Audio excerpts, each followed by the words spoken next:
আসসালামু আলাইকুম প্রিয় দর্শক। আজকের প্রধান আন্তর্জাতিক খবরে আপনাদের স্বাগতম। বিশ্ব রাজনীতি এখন এক উত্তপ্ত মোড়ে দাঁড়িয়ে। একাধিক দেশে যুদ্ধ ও সামরিক সংঘাত চলমান। বিশ্বজুড়ে তৈরি হয়েছে উদ্বেগ ও অনিশ্চয়তা। মানুষ জানতে চাচ্ছে, বিশ্ব কি বড় কোনো যুদ্ধে জড়িয়ে পড়তে যাচ্ছে? প্রথমে আসি ইউরোপের পরিস্থিতিতে। রাশিয়া এবং ইউক্রেনের মধ্যে যুদ্ধ এখনও অব্যাহত রয়েছে। ২০২২ সালে শুরু হওয়া এই যুদ্ধ এখন দীর্ঘমেয়াদী সংঘাতে রূপ নিয়েছে। সীমান্তবর্তী এলাকায় সামরিক অভিযান চলছে। ড্রোন ও ক্ষেপণাস্ত্র হামলার খবর নিয়মিত পাওয়া যাচ্ছে। উভয় পক্ষই নিজেদের অবস্থান শক্ত করার চেষ্টা করছে। এই যুদ্ধ ইউরোপে নিরাপত্তা কাঠামোকে বড়ভাবে প্রভাবিত করেছে। এবার আসি মধ্যপ্রাচ্যের পরিস্থিতিতে। ইসরায়েল এবং হামাসের সংঘাত আবারও তীব্র হয়েছে। গাজা অঞ্চলে হামলা ও পাল্টা হামলা চলছে। সীমান্ত এলাকায় উত্তেজনা অব্যাহত রয়েছে। এদিকে ইরান ও ইসরায়েলের সম্পর্ক উত্তেজনাপূর্ণ অবস্থায় আছে। বিশ্লেষকরা বলছেন, এই অঞ্চলের পরিস্থিতি দ্রুত পরিবর্তনশীল।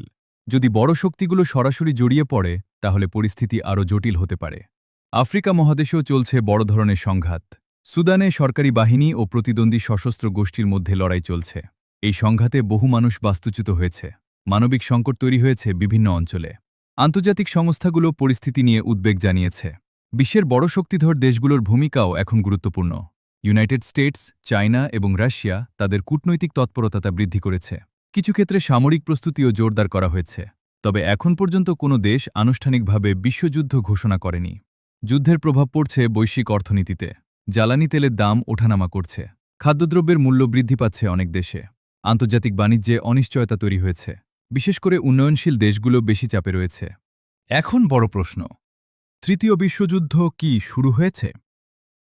বর্তমানে একাধিক আঞ্চলিক যুদ্ধ ও সংঘাত চলছে। কিন্তু সব বড় শক্তিধর দেশ সরাসরি একসাথে যুদ্ধে জড়ায়নি। অর্থাৎ তৃতীয় বিশ্বযুদ্ধ আনুষ্ঠানিকভাবে শুরু হয়েছে এমন ঘোষণা নেই। তবে পরিস্থিতি অত্যন্ত সংবেদনশীল। কূটনৈতিক আলোচনা ও আন্তর্জাতিক সিদ্ধান্ত এখন অত্যন্ত গুরুত্বপূর্ণ। বিশ্ববাসী এখন শান্তির প্রত্যাশায়। যুদ্ধের উত্তাপ বাড়লেও আলোচনার পথ এখনও খোলা রয়েছে। আমরা আশা করি বিশ্ব শান্তির পথে এগিয়ে যাবে। প্রিয় দর্শক, আপনার কি মতামত? বিশ্ব কি বড় যুদ্ধের দিকে যাচ্ছে, নাকি কূটনৈতিক আলোচনার মাধ্যমে সমাধান সম্ভব? কমেন্ট করে আপনার মতামত জানান। ভিডিওটি ভালো লাগলে লাইক, শেয়ার এবং সাবস্ক্রাইব করতে ভুলবেন না।